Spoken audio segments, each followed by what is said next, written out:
já para te apresentar, eu não sei se você conhece o Ramon, Mariana, você conhece, Leonardo, você conhece, mas de qualquer forma, como está sendo gravado, isso aqui fica como um registro dos nossos ciclos de palestras que acontecerão ao longo do próximo ano. Esse é o terceiro encontro. Nós criamos esse espaço como oportunidade de estar dialogando com esses trabalhos acadêmicos, né, que muitas vezes as pessoas terminam seus mestrados, seus doutorados, e acabam não discutindo. Quando não publicam, elas acabam até abandonando antigos trabalhos, ao invés de publicarem, né, nós somos um pouco diferente, completamente diferente da saúde pública, né, que na saúde pública você transforma os capítulos da sua tese em artigos. E nós aqui ainda temos, algumas pessoas não divulgam os seus trabalhos. Então, essa é uma oportunidade para a gente estar divulgando, discutindo e conhecendo os trabalhos criativos, como já tivemos a oportunidade de ter o trabalho da Mariana, tivemos o trabalho da Tatiana, e agora estamos tendo a oportunidade de ter o seu trabalho, Paula, que, por uma dissertação de mestrado, como também Mariana fez um trabalho empírico, eu achei que vocês foram bastante ousadas, né? Porque normalmente não se faz trabalho empírico e mestrado. Então, assim, o título também é muito interessante. O título da dissertação de Paula Napoleão Ei, eu estou aqui, você não está me vendo? Achei muito interessante. Reflexões sobre a rede de cuidado das mulheres grávidas, usuárias de drogas em situação de vulnerabilidade na cidade do Rio de Janeiro, que foi defendida na pós-graduação, no programa de pós-graduação em Sociologia e Antropologia da Universidade Federal do Rio de Janeiro, em 2019, sou super recente, um tema super atual e criativo. Então, eu tenho, antemão de passar a palavra, eu já te parabenizo pela ousadia de aceitar fazer um trabalho dessa magnitude no âmbito do mestrado. Então, assim, a gente tem várias curiosidades do campo, mas eu vou deixar que você apresente o seu trabalho e depois a gente abre para as perguntas. A gente já vai começar logo para não atrasar muito tempo, para não as pessoas eu vou autorizando na medida que elas forem entrando. Então, Paula, mais uma vez, em nome da direção do IPS, a gente agradece a oportunidade de aprender com o seu trabalho. Então, a palavra é sua. Muito obrigada. Sim. Foi, né? Foi. Então, vamos lá. Então, só para, enfim, acho que todo mundo aqui me conhece, mas eu fiz essa dissertação no programa de pós-graduação em Sociologia e Antropologia. Ela foi defendida em setembro de 2019, já faz mais de um ano, parece que foi ontem.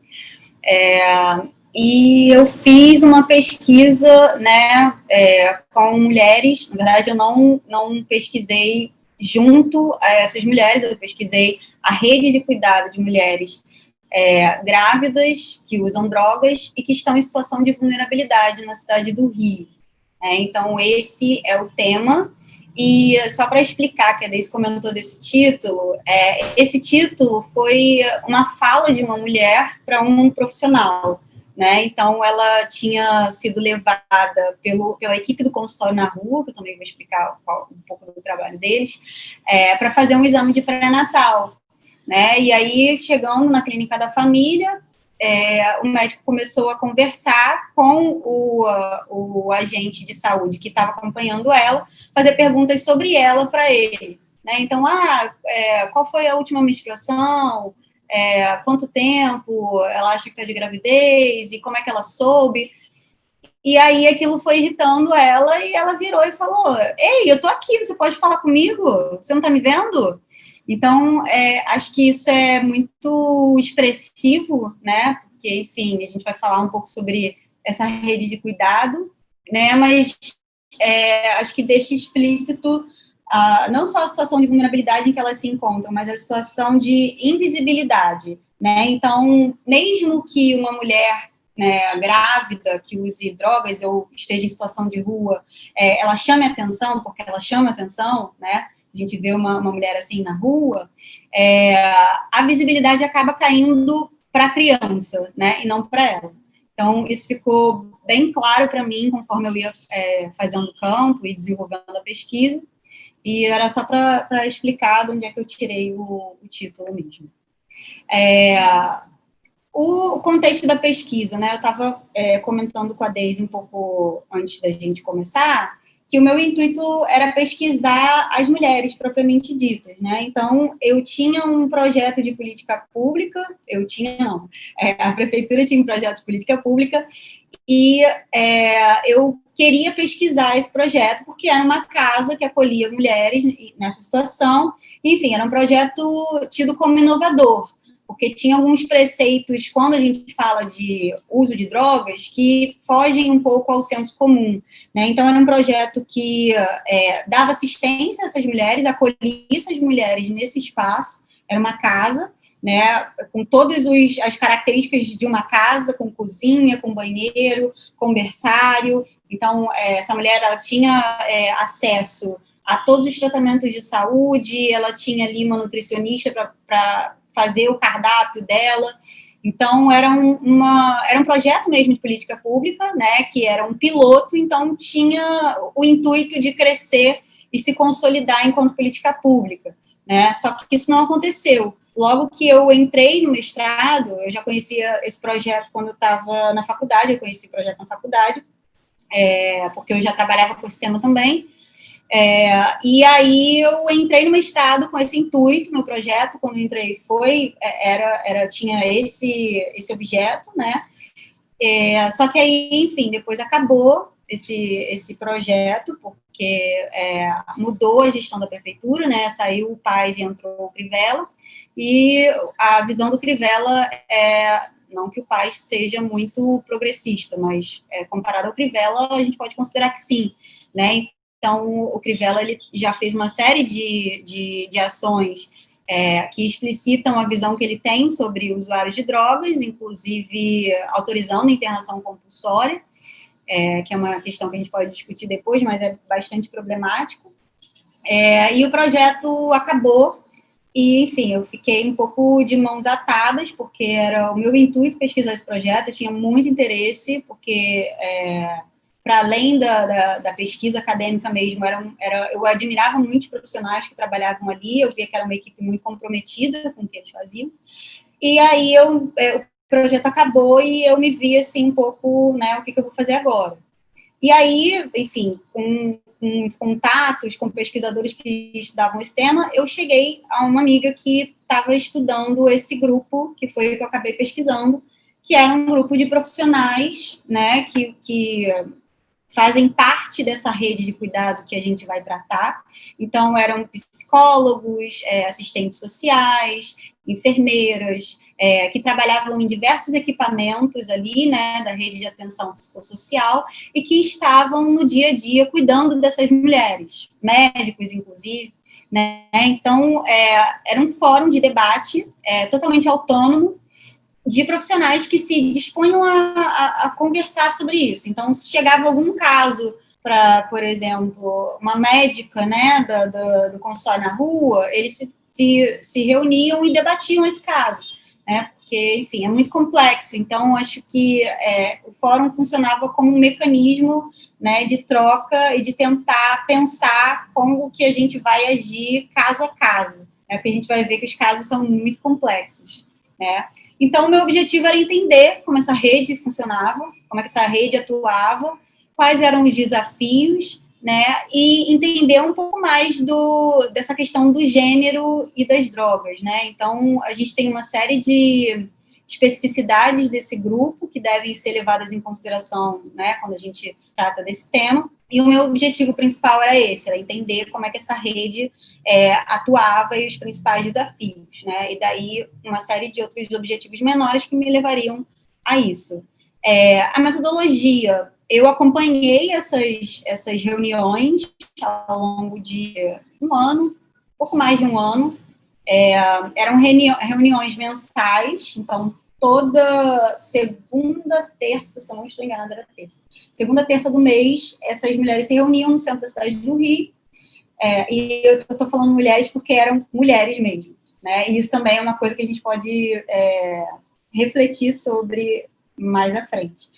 Mas eram basicamente essas profissionais que se reuniam no centro do Rio para conversar sobre esses casos, né? Então, eu acompanhei todas essas reuniões e, além disso, eu conversei com alguns profissionais, fiz entrevistas para entender melhor o trabalho delas, né?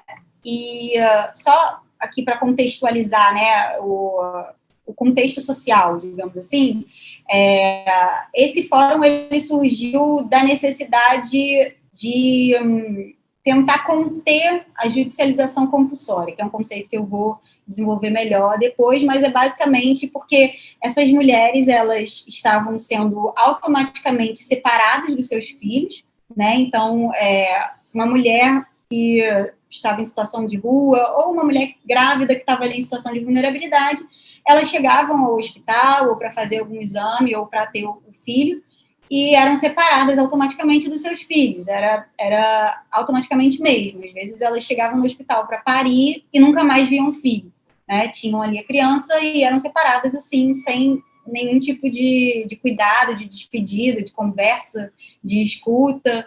Então, o fórum ele nasceu a partir dessa problemática. Então, estava tendo essa situação e era uma época que, no Rio, especificamente, a gente tinha grandes eventos, né, Olimpíadas, aí, então tinha um esforço muito grande, tanto da gestão estadual, mas principalmente da prefeitura, de conter isso, né, então, de fazer essa limpeza, digamos assim, na cidade, porque era a vitrine do Brasil, né, o Rio de Janeiro era a vitrine do Brasil, e, enfim, tinha todo o interesse de atrair investimentos e, né, a gente passava ali na Avenida Brasil, ficava usuários ali de crack e cenas de uso ali a céu aberto, então tinha uma necessidade muito grande de acabar com isso, né, então o fórum surge nesse contexto, nesse processo de higienização, digamos assim. E aí, quando eu falo do fórum, eu uso o conceito de redes, né, porque o tempo inteiro nas reuniões, essas profissionais falavam em rede, né, de atuação em rede, trabalho em rede, a rede às vezes não funciona, e a rede precisa trabalhar melhor, a rede precisa se articular. Então, o que é essa rede? Né, eu ficava me perguntando, o que as pessoas estão falando tanto de rede? Né, e nada mais do que um mecanismo de tentar dar conta de dois princípios que norteiam o SUS, né, que é a universalização e a descentralização. Então, o SUS, ele se propõe a oferecer, né, uma saúde pública plural, ou seja, atender às especificidades de cada usuário, ao mesmo tempo em que ele atende o maior número de pessoas possível. Né? Então, são duas coisas que podem parecer opostas, e, na verdade, é o maior desafio do SUS, né? Atender esses dois pré-requisitos, digamos assim.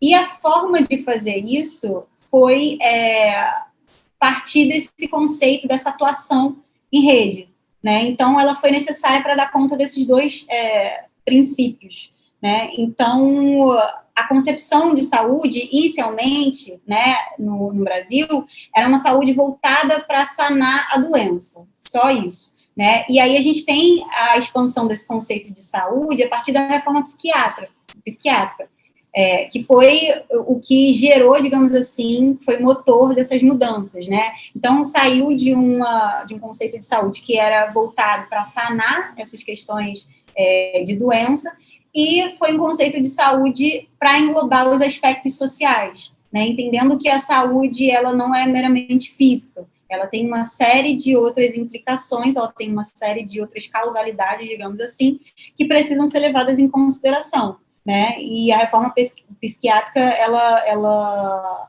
pauta muito isso, né? Então, o fundamento das redes é que elas funcionam no dia a dia, né? A rede, ela acontece no dia a dia, na rotina. Então, você não tem uma rede totalmente engessada, né? Isso a gente vai ver mais para frente porque os profissionais, eles estão sempre se falando, se comunicando, chega um caso, né, de uma mulher grávida, eles ligam, olha, essa mulher, entram lá no sistema do SUS, essa mulher, ela foi atendida pela clínica da família, ela foi atendida pelo consultório na rua, ela tem algum problema de saúde, então, essa é a atuação da rede, né, que a gente fala que é essa comunicação e essa articulação, essa palavra é bastante usada, articulação, né? Então, a rede, ela só funciona no dia a dia, ela funciona ali nos aconteceres mesmo.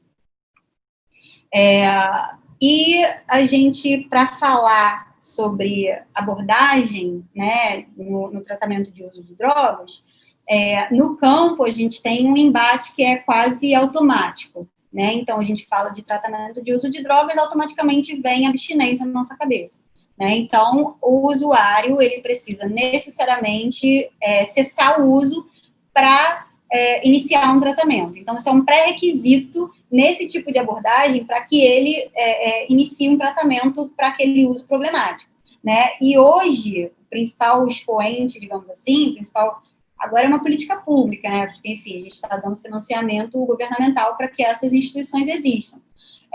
Mas o principal representante, digamos assim, a principal política pública que hoje é apresentada são as comunidades terapêuticas, né? Que é uma proposta diferente, que é a internação baseada nisso, na abstinência e no convívio ali entre os pares. Então, as pessoas são colocadas ali, tem a laborterapia que ela precisa trabalhar, enfim, é um tipo de abordagem, né, para tratar esse uso problemático de drogas, que muitas vezes, inclusive, é alvo de disputa política, isso no campo, né, no campo que eu digo, campo de drogas, muitas vezes ela é entendida como o oposto da redução de danos.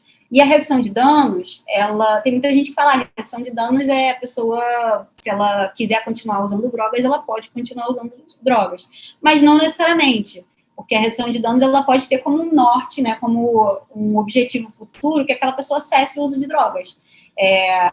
Acho que o principal, digamos assim, a principal característica é respeitar a autonomia do usuário, né? E isso é o que pauta os centros de atenção psicossocial de álcool e drogas, que são o principal equipamento da rede de atenção psicossocial no SUS, que fazem essa abordagem aos usuários de drogas. As comunidades terapêuticas, elas fazem parte da RAPS, mas não fazem parte do SUS, é um pouco embolado isso. Mas, enfim, é um campo de, como eu falei, é um campo de disputa política, então isso tem um embate muito grande em termos práticos também. Por que eu estou falando isso? Porque quando a gente fala de tratamento do uso de drogas, dentro dessa rede que faz o atendimento a essas mulheres, os próprios profissionais divergem entre si. Então, tem profissionais que acreditam que tem que ser pautado na redução de danos. E tem outros que têm uma visão, enfim, a gente pode entrar em N motivos, né, uma questão moral, uma questão construída com base na nossa visão sobre as drogas, mas tem profissionais que acreditam que a redução de danos não funciona, que ela não é efetiva e que a abstinência ela deve ser priorizada. Então, isso tudo faz parte do dia a dia desses profissionais que estão ali atuando. Né? Então, esse embate, o tempo inteiro, a gente vê em campo. Né? Então, o tempo inteiro, esses profissionais, eles estão fazendo um cabo de guerra, né? Porque uns acreditam numa coisa e outros acreditam em outra. E isso é o que conforma a rede também. Né? E essa é uma das dificuldades da atuação da rede, porque ela é formada por profissionais que são plurais e muitas vezes divergentes. Então, isso dificulta também, né, no acompanhamento dos usuários.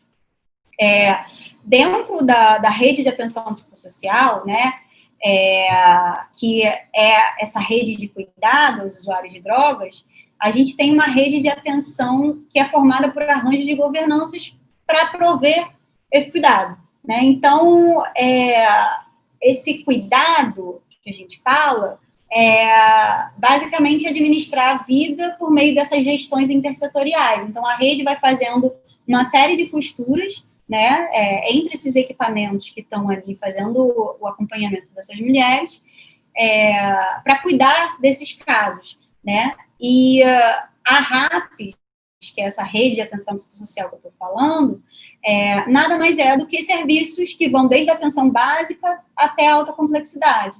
Né? E isso não tem a ver com serviços menos complexos em termos de dificuldade, mas só complexos em termos de uso de tecnologia. Né? Então, às vezes, um trabalho na atenção básica é muito mais difícil de ser realizado, justamente pelo contexto. Né? No caso dessas mulheres, é muito difícil que elas sejam acessadas, é muito difícil que elas sejam sensibilizadas, muitas vezes, a procurar ajuda médica ou fazer certos exames, justamente porque elas não querem ser acessadas, né? Isso também é uma outra coisa que a gente vai ver mais adiante, que são essas dificuldades. Então, isso tudo faz parte da RAPS, e aí... eu tinha colocado aqui alguns equipamentos da RAPS, mas, assim, só para falar por alto, né, o que conforma a RAPS? São os CRAs, que são os Centros de Referência da Assistência Social, os CREAs, que são os Centros de Referência Especializados da Assistência Social, os CAPs, como eu falei, os consultórios na rua, programas de redução de danos, mas, enfim, como eu estava explicando, a tendência é que eles se reduzam cada vez mais, porque a gente está tendo diversos desmontes, e as unidades básicas de saúde, né? Então, tudo isso faz parte dessa rede de atenção psicossocial que presta esse acompanhamento aos usuários de drogas.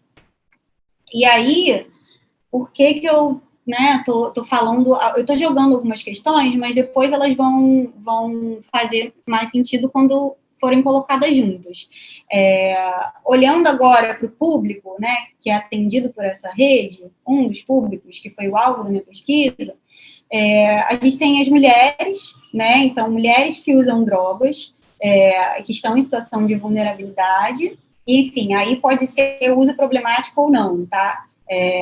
A rede, na verdade, ela não distingue. É claro que, dependendo do caso, ela vai ser encaminhada para um equipamento ou outro, mas, de uma maneira geral, isso é avaliado caso a caso, como eu falei, né? Enfim, a questão os estudos sobre gênero e drogas, eu vou citar só algumas coisas mais importantes para a gente entender.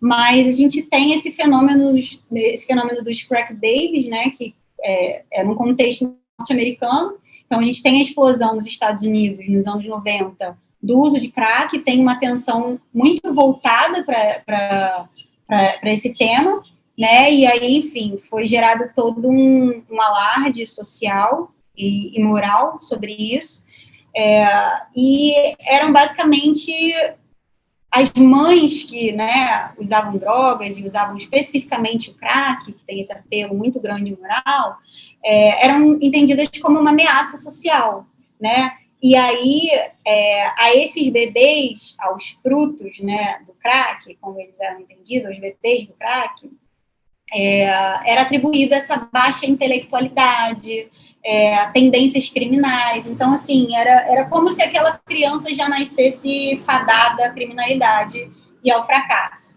Então, essa associação era quase que automática, né? E nos Estados Unidos isso era explicitamente relacionado à questão racial, né? E não só nos Estados Unidos, enfim, aqui também, mas é porque lá as questões eram mais explícitas, né? Então, é interessante o artigo que fala sobre isso, depois eu vou passar as referências, porque ele fala que os médicos relatavam que sentiam falta das mães usuárias de cocaína, né? De cocaína? De heroína. Cocaína é quase a mesma substância que o crack.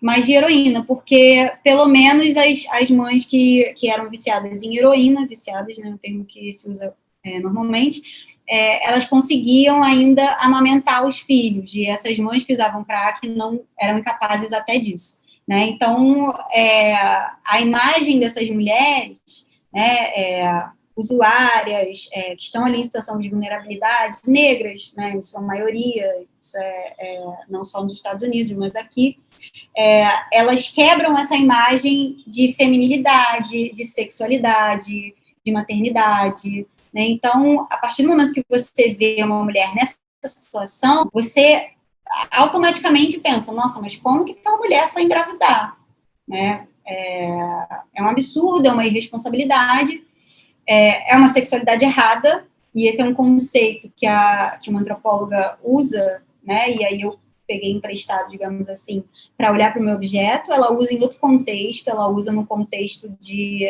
adolescentes periféricas que engravidam cedo e precocemente, e aí essa sexualidade é tida como sexualidade errada, e eu peguei emprestado para olhar para essas mulheres, porque para mim, eu entendo como muito similar, né, com o agravante de que tem a questão das drogas, que é um peso moral muito grande.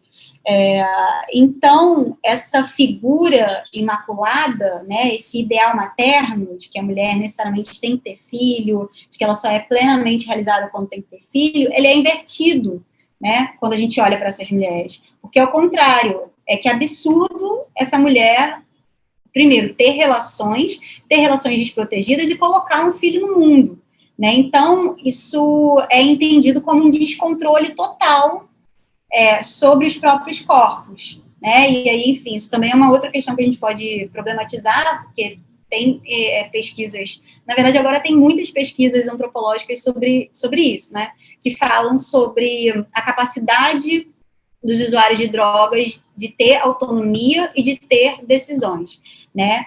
E, enfim, acho que o principal nome é o da Taniele Rui, que ela faz um trabalho muito, muito incrível na Cracolândia de São Paulo, e ela observa isso, ela observa que, no limite, né, esses usuários, eles têm noção do que eles estão fazendo, né, por mais que a gente tenha essa visão de que a droga suspende essa capacidade, essa racionalidade, né, e ela mostra isso, ela mostra ali nas particularidades, como que eles mesmos eles vão fazendo essa autogestão dos próprios corpos, né, então eles administram ali, eles sabem o momento em que eles estão, digamos assim, no ápice da falta de asepsia, por exemplo, né, então eles têm isso muito claro, não, eu não posso aparecer assim para minha família, porque eu estou, né, e aí tem os termos lá que ela atribui, que é o termo do Noia, que eles usam, então eles têm um pouco essa noção, né, de que até onde eu posso ir. E aí, partindo dessa noção do senso comum de que aqueles corpos estão descontrolados, o Estado é responsabilizado por esses corpos, né, e uma vez que o Estado é responsabilizado por esses corpos, ele é responsável pela gestão desses corpos, né, então a responsabilidade dessa criança é do Estado, né, não da mulher, a responsabilidade da criança. E, de novo, quando a mulher está ali grávida, o tempo inteiro é questionado, primeiro, a capacidade dela de fazer escolhas, a capacidade dela de maternar, que é isso, né, é ser mãe e criar vínculo com o filho, né, isso que é o conceito de maternar, de criar esse vínculo, de exercer a maternidade, não só ter o filho e amamentar, e isso é colocado em xeque, né, e primeiro, por quê? Porque elas engravidaram, então isso mostra um total descontrole, né, você está nessa situação ruim, você está usando drogas, e você engravidou, então esse é o primeiro ponto que mostra que ela tem descontrole. E o segundo ponto é porque elas não cessam o uso de drogas imediatamente, né, então, se elas não cessam o uso de drogas imediatamente, elas não têm capacidade de cuidar daquela criança, né? E aí, enfim, é isso que é questionado também quando a gente fala de abstinência, né? O que é possível fazer dentro desses casos? E, enfim, só para não me alongar, eu tinha umas coisas aqui para falar, mas acho que não vai dar tempo. O conceito de vulnerabilidade, eu também uso ele para falar dessas mulheres, mas ele muda também, porque era um conceito muito engessado, e a partir dos anos 90, ele passa a ser entendido por uma série de condicionantes, né? Então, antigamente você atrelava a vulnerabilidade a pessoas específicas, né? Então, eram pessoas vulneráveis, aquelas pessoas estavam naquela situação e elas não podem sair porque elas nasceram assim, né? Então, elas estavam colocadas naquela situação e não tinha a possibilidade de mudar, digamos assim, né? E aí elas passam, o conceito de vulnerabilidade passa a se referir a pessoas em situação de vulnerabilidade, né? Então, essas vulnerabilidades, o que isso quer dizer? Que essas vulnerabilidades, elas podem ser minimizadas ou revertidas, através de política pública, enfim, uma série de mecanismos. Mas o importante aqui é considerar que elas podem sair dessa situação e que é uma situação que é muito complexa, porque engloba uma série de questões sociais, né? Então, são pressupostos objetivos, mas também subjetivos, né? E o contexto de vulnerabilidade gira em torno disso.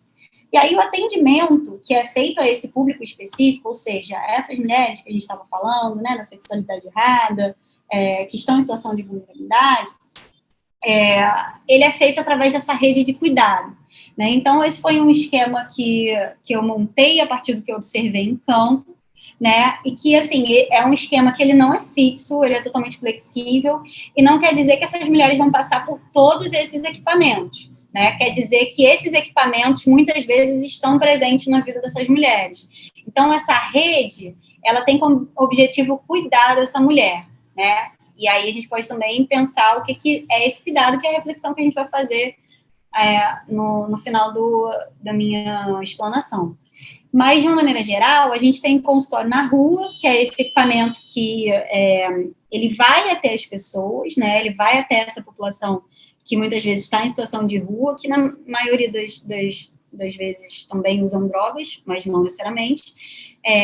Tem os CREAs, como eu falei, os CRAs, o Conselho Tutelar, que é muitas vezes acionado para cuidar da criança, né? Então, a partir do momento que aquela mulher ali, ela é rastreada, digamos assim, né? Ela entra, ela entra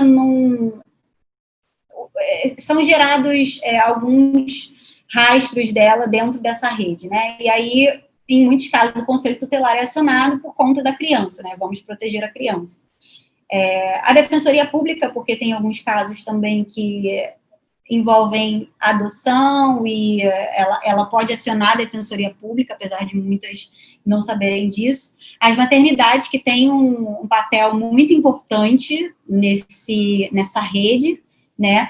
Porque são, muitas vezes, os espaços que acionam a vara da infância, o conselho tutelar, né? E, enfim, aqui no Rio, quando o fórum começou, quando esse grupo que eu pesquisei começou a atuar, eles recebiam muitas denúncias, né, digamos assim, de profissionais que trabalhavam nas maternidades e que eram obrigados a notificar a vara da infância ou o conselho tutelar toda vez que uma mulher grávida que aparentasse o uso de drogas entrasse numa maternidade. Então, era uma coisa quase que automática. E em muitos hospitais, muitas maternidades, tinham listas com o nome dessas mulheres, né? Então, fulana já teve um filho. Se ela aparecer grávida de novo, você aciona a gente. Você é necessariamente obrigado. Isso era uma ordem, assim, da direção do hospital, né? E não foi um caso só. Várias maternidades tinham essa ordem da direção do hospital. Então, assim, o profissional, ele ficava muitas vezes numa situação complicada, porque ele estava ali recebendo ordens de uma instância hierárquica superior a dele, correndo o risco, inclusive, de ser mandado embora, e, ao mesmo tempo, eles entendiam que esses casos não deviam ser tratados assim, não com essa definição, né, não com essa...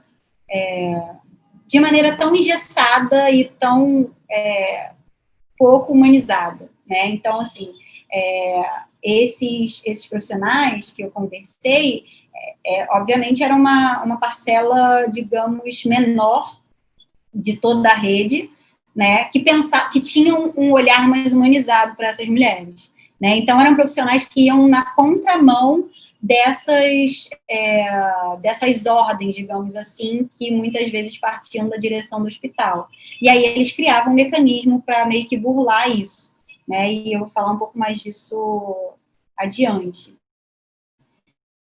E, por fim, o CAPS-AD, eu já expliquei também, que faz, na verdade, esse trabalho de fazer um atendimento mesmo aos usuários de drogas, né? Enfim, tem psiquiatra, e tem CAPS-AD também que pode passar à noite, que é 24 horas. Tem vários tipos de CAPS-AD também. E aí, agora a gente chega no fórum, que eu vim falando um pouco durante toda a minha apresentação.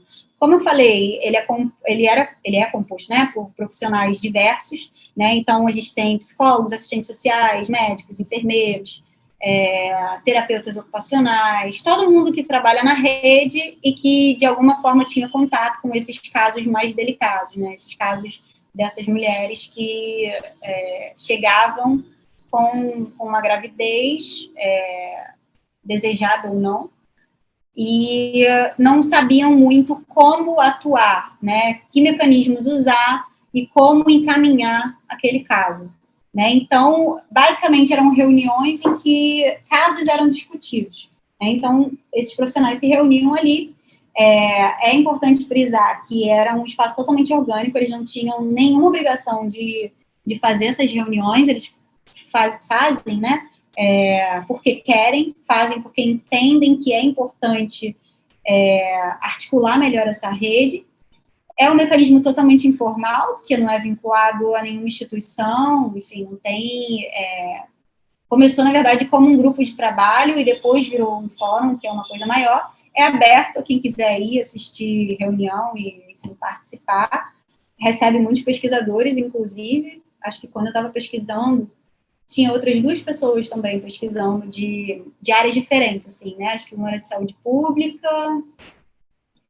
e tinha minha amiga de antropologia também, e a outra, acho que era de enfermagem, se eu não me engano. E, enfim, são espaços para eles fazerem essas conexões, esses encaminhamentos e conversarem sobre esses casos, né? Então, o principal objetivo é analisar caso a caso, né, e decidir o que eles vão fazer em cada caso. Então, assim, só para vocês terem uma noção, por exemplo, tinha dias que uma profissional chegava e relatava, olha, sei lá, uma profissional da clínica da família, chegou uma grávida para mim que, vou mudar, um profissional do CAPS-AD, porque esse exemplo aconteceu de fato e é bem expressivo. Olha, eu recebi um caso de uma mulher que está grávida e que ela foi questionada por um profissional da rede, de outro equipamento, se ela já havia feito uso de drogas. E aí ela falou que sim, né? E aí, enfim, fui conversar com ela, essa pessoa do CAPS-AD, acho que era uma psicóloga, fui conversar com ela e eu vi que ela não usava drogas, ela já havia usado drogas, mas ela não fazia o uso contínuo, nem o uso problemático, né? Ela fez usos esporádicos. Mas ao ser questionada se ela já tinha usado drogas, ela falou que sim, né? E ela automaticamente foi encaminhada para o CAPS-AD, que, na verdade, atende casos de uso problemático, a pessoa que precisa ali de um atendimento, né? De uma, às vezes, apenas uma escuta, mas, enfim. Então, esse é um caso de que a rede foi acionada, né? Então, ela foi encaminhada para um CAPS-AD, mas não necessariamente ela teria que ter sido encaminhada para um CAPS-AD, né? Então, a rede, o fórum, ele discute esses casos, discute formas de evitar essa judicialização compulsória. Acho que esse é o principal objetivo do fórum, ou seja, evitar que essas mulheres sejam automaticamente separadas dos filhos, evitar que automaticamente a vara da infância seja acionada, e, enfim, são histórias diversas, mulheres que, às vezes, já tiveram, isso tinha muito, fulana já teve 3 filhos, e agora, no 4º, ela quer ficar com o filho.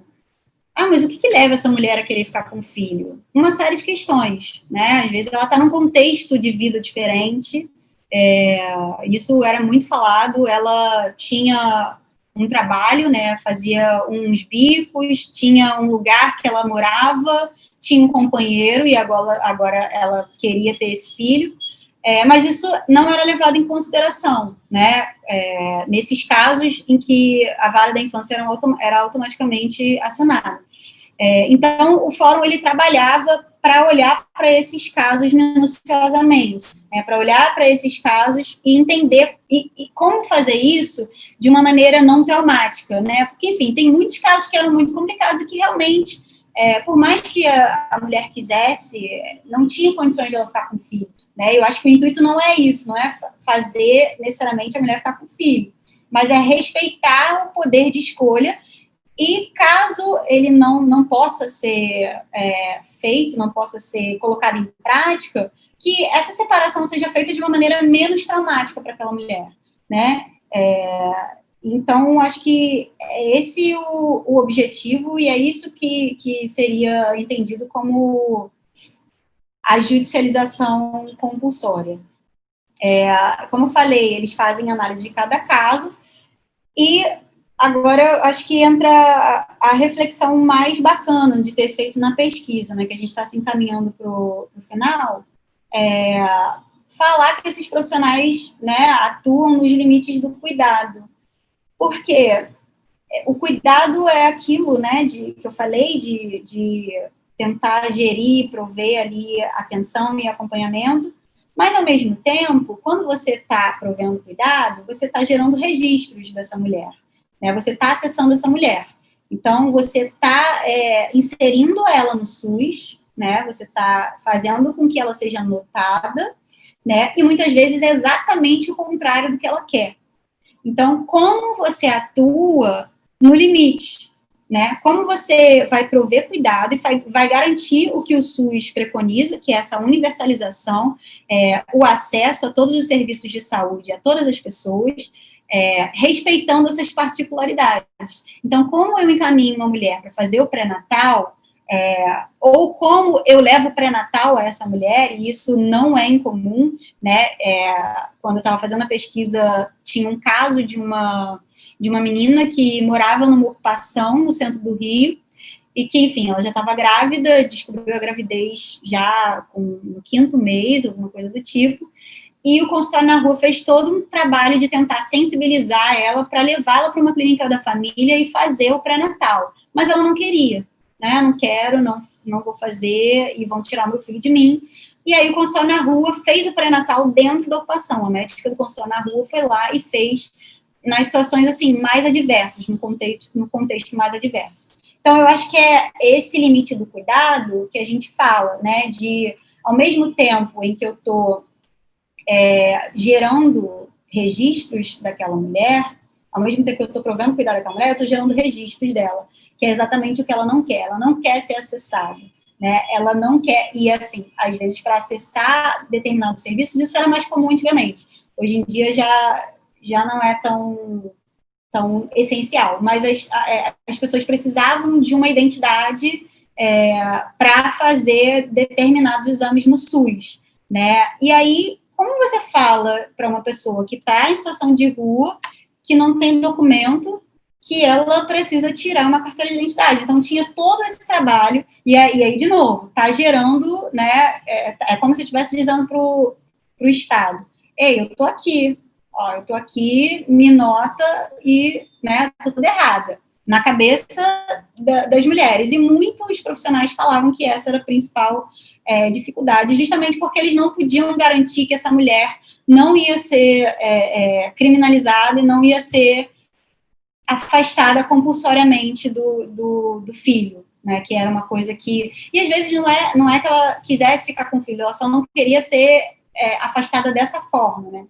Então, e aí eu uso um conceito da Adriana Viana, que ela fala no governo doce da tutela, que é justamente isso, o cuidado, né, então, a gestão desses corpos travestido de cuidado. Então, em último caso, você está dizendo o que aquela mulher precisa fazer, você está direcionando aquela mulher para ser notada, digamos assim, pelo Estado, né? E isso, assim, foi difícil achar um meio termo na pesquisa, porque ao mesmo tempo em que eu observava essas coisas, né, observava essa atuação no limite, isso não quer dizer que o cuidado, a atuação desses profissionais não era feita de maneira ética, não era feita, né, ali com a melhor das intenções, digamos assim, muito pelo contrário, né,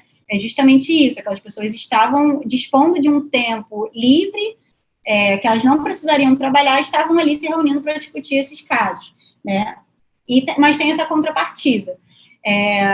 E aí a gente tem esse outro conceito da Adriana Viana e da Lara Lovenkron, que é o do duplo fazer, o duplo gênero do Estado, que é justamente isso. Às vezes, esse cerco, ele não necessariamente é um cerco que tem um gênero fixo, né? Então, a gente não pode dizer que é um gênero masculino, né? Porque esse tipo de pesquisa mostra isso. Às vezes, essas mulheres, elas estão cercadas por profissionais também mulheres, né? E essa atuação, essa gestão e esse controle é feito pela própria mulher. Então, era muito comum que essas mulheres que estavam em situação de vulnerabilidade, grávidas, que usavam drogas, tivessem muito medo das assistentes sociais. Né? Você fala em assistente social, é assim, não querem conversar, não querem ter contato, e especificamente das maternidades, assistentes sociais das maternidades. Justamente porque eram as assistentes sociais que escreviam um laudo dizendo se aquela mulher tinha condições ou não de ficar com o filho. Né? Elas escreviam um documento com base na análise que era feita por elas, dizendo se aquela mulher tinha condições ou não de ficar com o filho. Então, assim, isso gerou um verdadeiro terror. Então, assim, era um assistente social que tem como objetivo, né, tem como intuito cuidar ali, prover essa assistência mesmo, e acabava tendo esse papel um pouco de carrasco, né? Então, assim, acho que é um pouco mostrar que esse gênero não é fixo e que não necessariamente o Estado ele vai fazer esse controle ciente de que ele está fazendo esse controle, e esse controle não necessariamente é repressivo, né? Porque o que eu mais vi em campo foi isso, o intuito mesmo de prover assistência a essas mulheres, de cuidar, né, de fazer esse cuidado, mas automaticamente inserir essas mulheres nesse lastro era gerar esses registros que elas não queriam, né, e por isso que a gente fala que elas atuam, esses profissionais atuam nos limites do cuidado. Né? E uma outra questão que ficou bem, assim, clara para mim quando eu estava pesquisando é a maternidade vista como uma reinserção social, né? Então, o fato daquela mulher estar grávida, muitas vezes era visto como uma oportunidade dela sair daquela vida, né?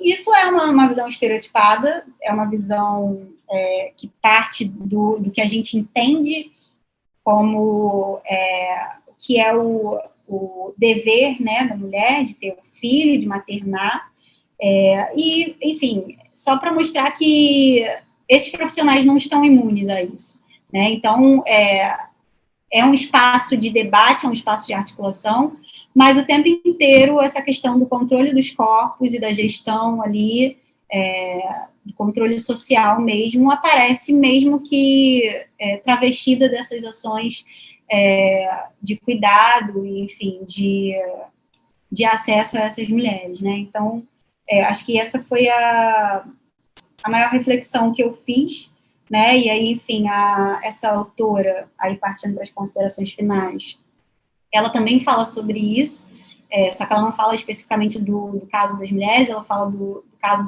dos usuários de drogas de uma maneira geral, e ela faz uma pesquisa no consultório na rua, né, e ela faz essa reflexão também de que, ao mesmo tempo em que eles estão sendo acessados, eles estão sendo cuidados, eles estão sendo sensibilizados, aquilo gera alguma coisa, aquilo gera o que muitas vezes eles não querem, que é esse rastro, né, então, acho que eu, no fim das contas, não consegui pesquisar e acessar essas mulheres propriamente ditas, mas foi muito produtivo para entender mesmo a atuação desses profissionais. E, assim, quando eu falo esses profissionais, eu estou me referindo ao meu objeto de pesquisa, que foi esse fórum, né, que ele não é homogêneo, muito pelo contrário, e ele é uma parcela pequena da rede, né, então, em outros estados, a gente tem algumas iniciativas parecidas, né, de profissionais que estão ali atuantes nos movimentos sociais também,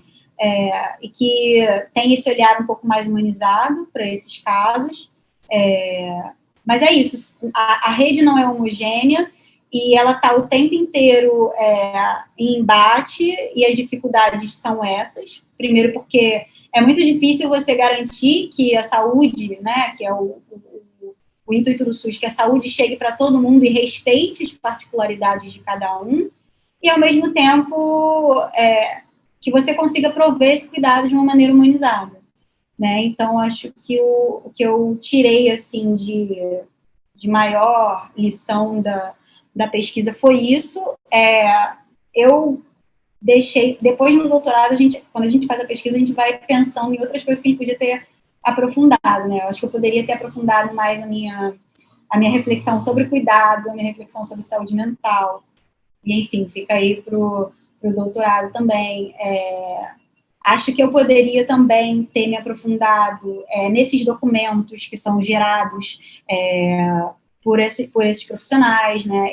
Eu achei que, quando eu pesquisei, eu achei muito incrível, assim, no sentido ruim, né?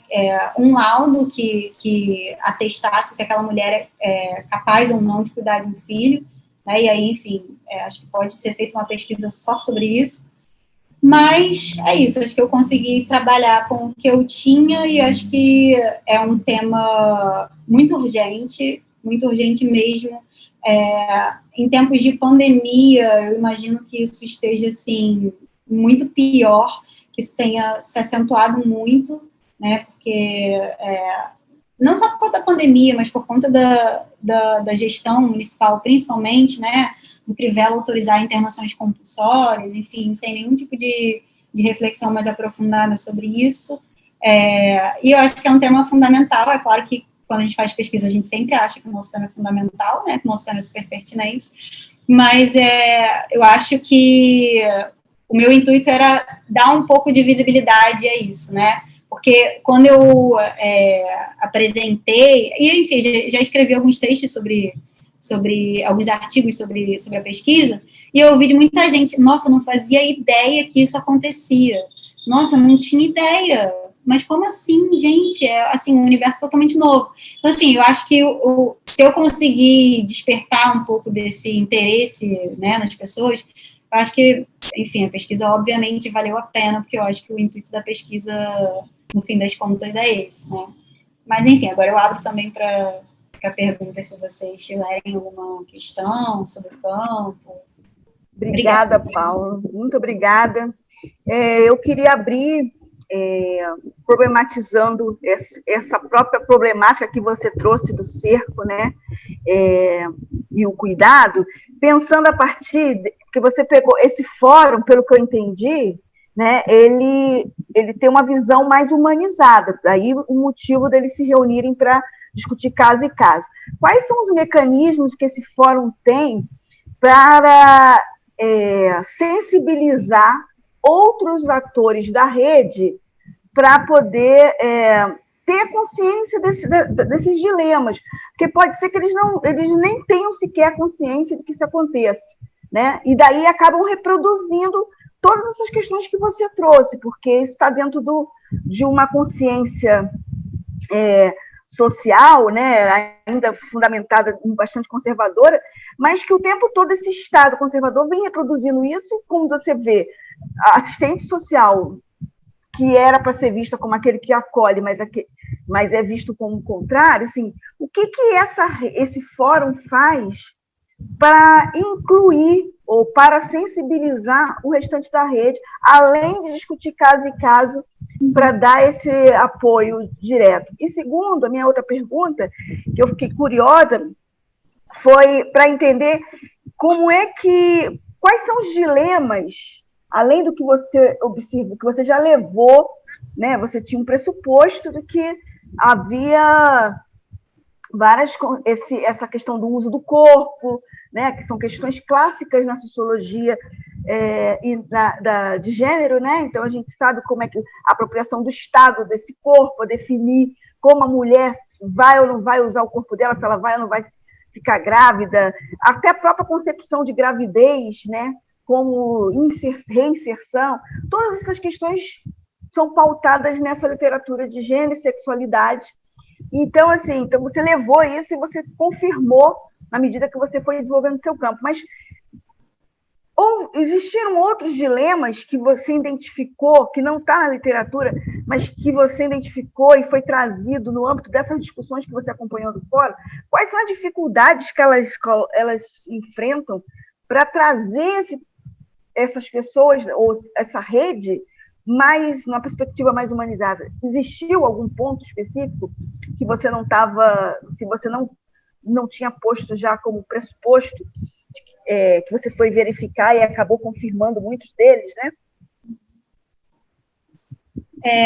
Então, acho que esse é o desafio, na verdade, que elas enfrentam, é um desafio que tem a ver, obviamente, com gênero, mas não só com gênero, e tem a ver com o que a gente entende como um tratamento ideal, digamos assim, para o uso de drogas, né? E aí eu vou dar um exemplo que eu vi em campo, e acho que eu falei no início, antes das pessoas entrarem, de uma menina que foi acompanhada pelo Espaço Elos, que era essa casa que ia virar uma política pública, e que, enfim, era feito um esforço muito grande dos profissionais que estavam ali acompanhando ela, para que ela conseguisse ter o filho, cuidar do filho, que ela cessasse o uso de drogas, né? E isso, enquanto eles estavam fazendo acompanhamento dela, eles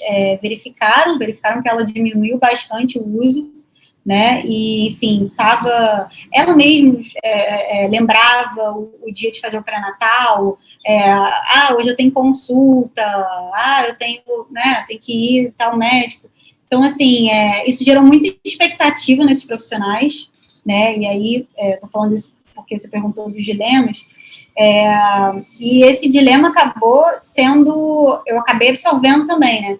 Porque eles falavam tanto dela, que eu ficava, gente, e um dia teve uma reunião do fórum que ela foi, né? E eu ficava, gente, mas, pô, tava dando certo e tal. E aí teve um dia que ela foi na reunião do fórum, falou lá super emocionada sobre o projeto, e foi com os filhinhos, né? E aí todo mundo tava levando roupa e brinquedo para doar para criança. E aí, enfim, né, todo mundo se emocionou e ficou super tocado com o caso dela. E ela atribuiu todo o sucesso dela à existência desse espaço, né, do Espaço Elos, que é esse espaço que acabou. E pouco tempo depois, eu entrei em contato com a médica dela, do consultório na rua, que atendia ela, que eu, inclusive, entrevistei numa pesquisa, e eu falei, poxa, eu queria muito conversar com a Érica, né, Érica é o nome fictício que eu dei, com a Érica, porque, enfim, acho que a fala dela foi muito, muito importante, acho que seria super fundamental, na verdade, né, levar em conta o que ela tem, ouvir, na verdade, só ouvir o que ela tem para falar. E aí ela falou, olha, tem muito tempo que eu não falo com a Érica, eu não tenho mais notícias dela, o único telefone que eu tenho dela é da casa da irmã dela, que era onde ela morava, e era uma casa que ela morava com o padrasto também. Ela já não me procura tem muito tempo e eu não consigo acessar ela. E aí, enfim, eu fui tentando, né, vira e mexe eu perguntava, encontrava com ela, com a médica dela, e perguntava, e aí, como é que tá a Érica e tal? E eu soube que ela voltou para a Central, que ela ficava na Central. Eu soube que ela voltou para a Central, voltou para as ruas e voltou a usar droga. E aquilo foi me deixando muito frustrada, né? Porque, assim, ela falou de um jeito tão apaixonado ali naquela reunião e parecia que aquilo tudo tinha sido colocado por água abaixo, né? E aí depois eu fiquei me questionando. Eu falei, eu coloquei tanta expectativa né, naquele caso, e a gente esquece que uma trajetória de vida não é linear, né? Uma trajetória de vida não é linear, e o uso de drogas não é linear e não é homogêneo, né? O uso de drogas, ele varia por uma série de questões.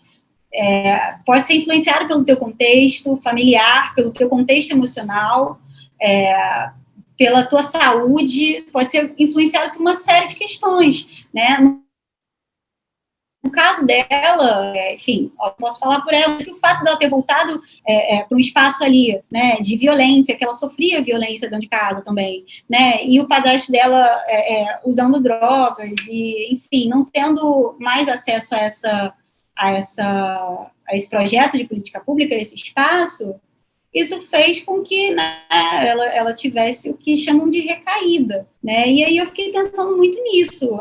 Se eu fiquei, assim, meio frustrada, eu acho que os profissionais mais ainda, né, e eu acho que é esse o desafio, né, de você entender esses casos como vidas, como trajetórias de vidas, que são complexas, que têm uma série de possibilidades, né? Então, eu acho que a maior dificuldade, é óbvio que lidar com toda a rede, com a diversidade de profissionais, né, que existem, e aí você perguntou o que eles criam como mecanismo.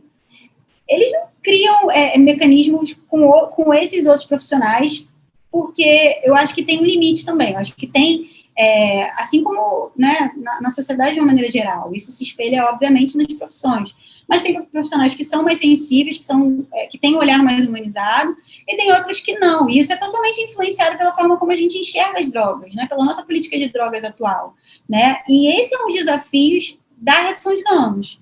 Esse é um desafio de você falar sobre redução de danos para essa população. E essa é uma coisa que eu me questionava muito. Como você vai virar, por exemplo, né, e aí não... posso até dar um exemplo do campo mesmo, mas assim, como que você vai virar para a família de uma mulher nessa situação e falar que ela não precisa cessar o uso de drogas imediatamente, que ela pode tentar parar aos poucos, porque, enfim, isso vai ser prejudicial para o filho dela, e ela vai respeitar ali o tempo dela e a autonomia dela, e se ela quiser parar, ela vai, né, fazer isso de uma maneira progressiva. Mas como que você fala isso? É como se as pessoas entendem como se você estivesse falando, não, você pode usar drogas, você está grávida, mas você pode usar drogas. Claro que ninguém está falando isso, né? Eu acho que a redução de danos, na verdade, é pragmática, né? Se você quiser parar de usar drogas, ok. Mas eu tenho que olhar para essas pessoas que não conseguem parar imediatamente. O que eu vou fazer com essas pessoas? Eu não vou dar opção de tratamento? Eu vou negar o tratamento? Eu vou falar, não, você só vai fazer um tratamento se você parar aqui e agora. Né? Então, assim, acho que o maior mecanismo que eles encontraram era justamente a articulação, né, da rede, essa comunicação, né, e aí, acho que na dissertação fala um pouco disso também, um grupo de WhatsApp, eu lembro de uma psicóloga falando que ela ligou para, enfim, chegou um caso lá para ela que ela não tinha registro nenhum em nenhum lugar da mulher, né, e ela ligou para todos os equipamentos, né, daquela determinada área, e não encontrou, e ela foi ligando para todos os equipamentos possíveis, até ter informações sobre aquela mulher, para saber se ela tinha algum problema de saúde, se ela tinha alguma questão, se ela já tinha sido acompanhada. Então, assim, acho que o maior mecanismo que eles encontram é essa articulação, é essa comunicação dentro dessa rede. Mas é claro que essa rede tem essas limitações, porque são profissionais diversos e são profissionais que pensam de maneira diferente, né? E aí eu acho que é um pouco... Qual é o desafio de tentar sensibilizar a rede como um todo? É o desafio que a gente tem, né, para falar sobre determinados temas. Né? Então, é um desafio que, sei lá, eu vou ter para falar sobre drogas, de repente, com uma pessoa mais velha, ou, não sei, com meu pai ou com a minha mãe, né? Depois que eu comecei a estudar isso, até que eles estão mais... enfim, já tem uma sensibilidade maior. Mas, assim, é o desafio mesmo que é colocado, né, pelo próprio campo de drogas. E fora o acesso a essas mulheres, que é muito difícil, porque elas fazem de tudo para não serem acessadas. Inclusive, elas têm o filho na rua para não ter que ir na maternidade. Assim, vários casos de profissionais que foram acompanhar os partos nas cenas de uso, porque elas não querem ir para a maternidade com medo de perder o filho. Né? Então, assim, acho que o desafio, para além dessa atuação em rede, considerando que a rede é heterogênea e é muito diversa, é acessar essas mulheres, né? É fazer essa sensibilização, considerando que a última coisa que elas querem é, muitas vezes, ser acessadas. Entendi. Interessante. Obrigada, querida. A gente abre, alguém gostaria de fazer alguma pergunta para a nossa convidada? Alguma dúvida, alguma coisa assim que vocês queiram acrescentar? Enfim, esse é o momento. Uma pergunta bem objetiva. É uma curiosidade, na verdade. Eu queria saber meio que o perfil populacional, digamos assim. Tipo, a idade dessas mulheres, se era uma coisa muito variável, ou se era uma maioria jovem, enfim, alguma coisa nesse sentido.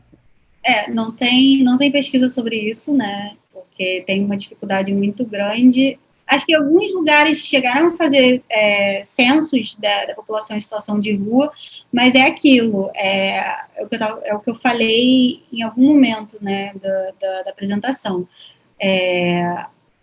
Você associar a população em situação de rua a drogas é um erro, porque, enfim, muita gente está em situação de rua e não faz uso de drogas, né? É claro que existe essa parcela que faz uso de drogas, mas é muito difícil de ter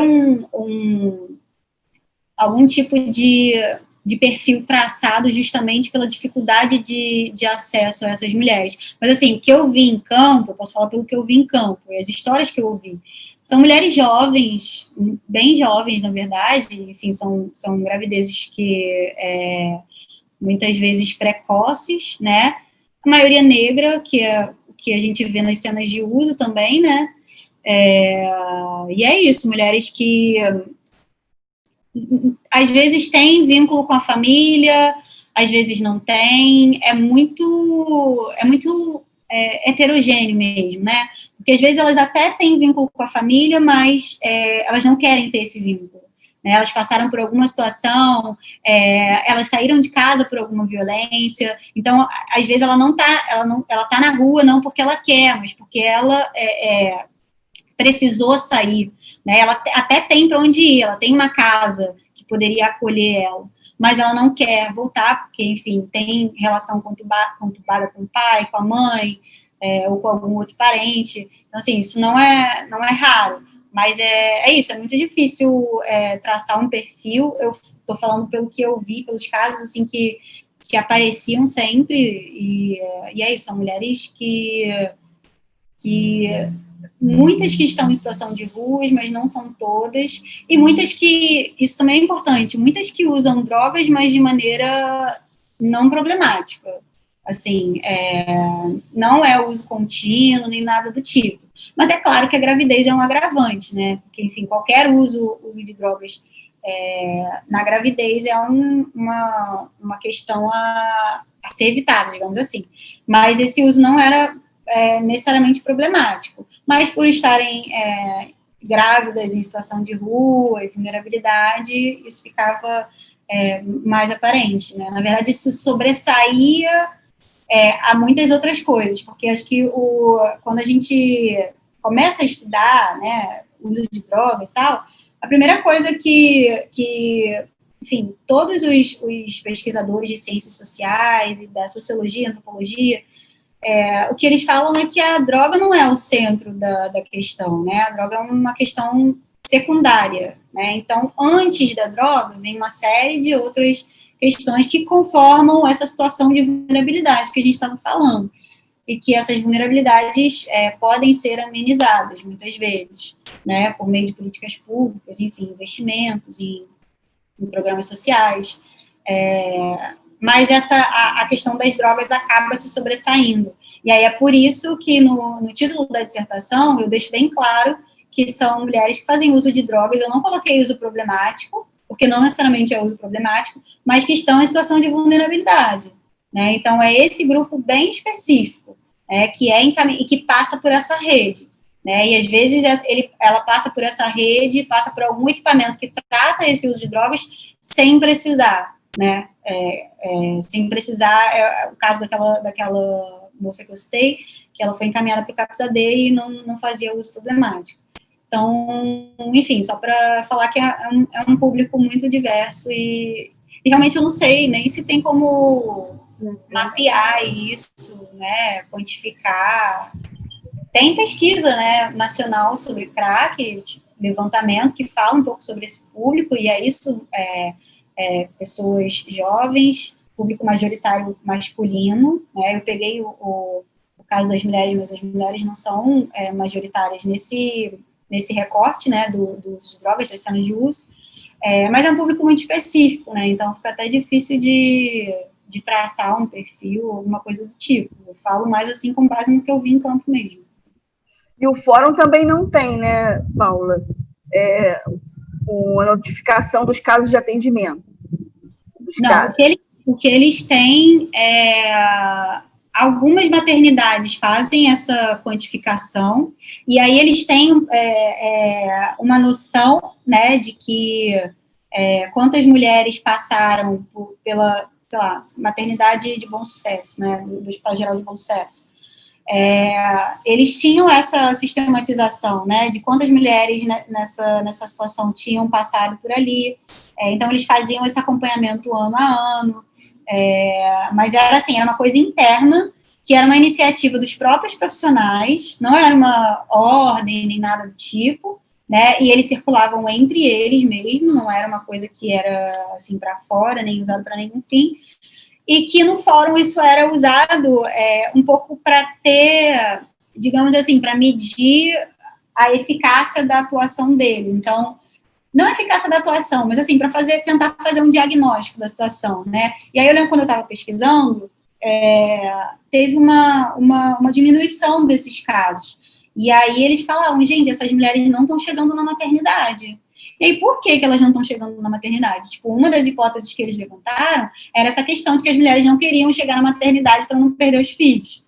E aí, outros profissionais começaram a relatar que estavam tendo que ir nas cenas de uso, que estavam recebendo chamados para ir na cena de uso, para atender esses casos das mulheres que tinham um filho ali na cena de uso. Né? Então, mas era uma hipótese, assim, né? Era uma base totalmente empírica, o que eles estavam observando ali, eles estavam relatando, né, mas não era algo sistematizado, não ia para nenhum sistema do hospital, nem nada do tipo, era uma coisa totalmente voluntária dos profissionais, né. Na verdade, isso é uma coisa muito típica da rede de uma maneira geral. A gente tem algumas iniciativas muito bacanas que elas só existem porque o profissional ele está ali empenhado. Essa questão mesmo do grupo no WhatsApp que eu falei, né, que eles têm um grupo no WhatsApp para relatar esses casos de acordo com a área, com o território ali de atuação. Isso era uma coisa que eles não precisavam fazer, que, enfim, não eram incentivados a fazer, mas eles faziam porque entendiam que era importante articular, importante estar em contato com os outros profissionais para pensar esses casos, né? Então, assim, era uma coisa totalmente orgânica, que era uma iniciativa deles, uma iniciativa pessoal quase, né? Então, esses mecanismos, eles muitas vezes são informais, né? Da psicóloga chegar e falar, eu peguei o meu celular para ligar para cada clínica da família, né? Que ela não precisava ter feito isso, né? Ela precisava só avaliar aquele caso ali e, enfim, tomar a decisão dela, mas ela fazia porque, enfim, era uma profissional ali, dedicada, e que entendia que tinha esse olhar mais humanizado mesmo. 8h30, vai dar 8h30, se as pessoas não tiverem mais uma pergunta, a gente agradece a Paula, né, mais uma vez pelo trabalho, parabenizamos, esperamos a sua tese de doutorado, vai seguir nessa linha? Eu estou pretendendo, né? Aí você coloca a saúde mental, né? Porque ficaria bem interessante, né? Eu estou aí, aquele curso que eu fiz com a Flávia, do IPES, me deu vários insights, Deise, para pensar isso. Maravilha. Então, ficamos na torcida. Gente, muito obrigada. Uma boa noite a todos vocês. E, Paula, sucesso. Obrigada, gente. No doutorado, tá, gente? Obrigada. Boa noite a todos. Boa noite, Mariana. Fiquem bem. Boa noite, Leonardo. Ramon, que eu não conheço. Fabiana. Beijo grande.